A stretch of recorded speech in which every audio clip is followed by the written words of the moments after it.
Okay, welcome to today's video. Today I'm going to be talking to you guys about websites. Just a quick pre into the websites. I want to talk to you about which websites are used, which platforms you use for what. So if you're doing anything e-commerce at scale, then I would definitely use Shopify. Even though it's more expensive, you need to use Shopify for anything e-commerce at scale because they have everything built for e-commerce. They're the best ones for e-commerce. If you're doing e-commerce at scale, use Shopify.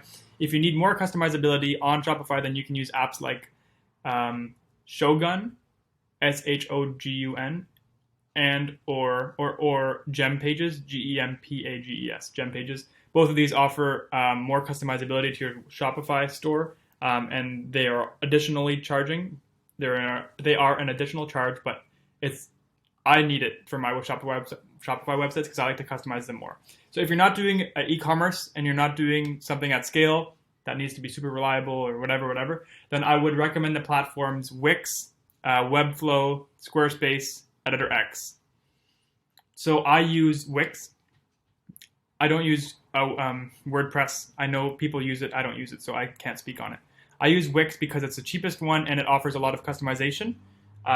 If you need more customization than that, then you can use Editor X, which is the Wix advanced version. It's a little bit more expensive, but it offers a little bit more customizability.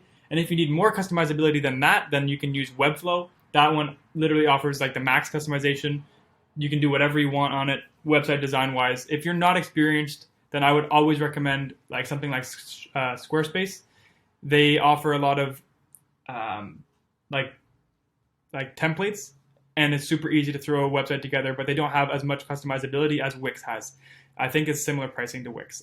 But yeah, so that's why I'm using Wix, because it's customizable and it's cheap. If you're doing it for your agency or your portfolio or like a landing page and you don't have a lot of visitors and it's not a big deal for you and you don't want to add to your expenses of apps and softwares, then Wix I think is a good option. If you don't have enough website experience, then Shopify or Squarespace is easier. If you're doing e-commerce, I would recommend Shopify.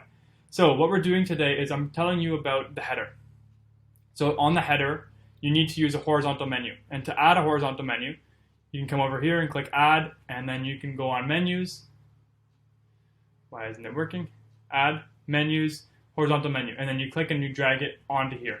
Because you may be tempted to use a button or text because you want to have it customized and like looking cool and stuff. But you can't use that because on mobile, the only way to get the drop-down menu, this drop-down menu, is if you have it in a menu. Because it will automatically convert the menu in the header to this for mobile. So you need to have it as that. You need to have it in a menu to get that for mobile.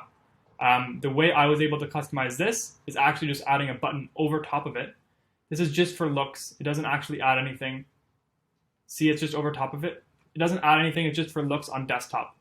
So I just added a button over top of it, and I made it when you hover over it, it changes to white, but it's white, not transparent, so you can't see what's underneath it. So on mobile, that doesn't come, but on desktop, I wanted to attract a little bit more attention to the booking a call because that's, at the end of the day, my call to action. So I want people to do this more than any of these, so I made this one stand out a little bit. So that is how you use the horizontal menu on Wix. That's how you create a menu on mobile, a drop-down menu on mobile, is just by using the menu option on desktop, because that's how you get this. Okay, and obviously you see my button isn't here because it doesn't work on mobile like that. It's just for looks on desktop. Small thing.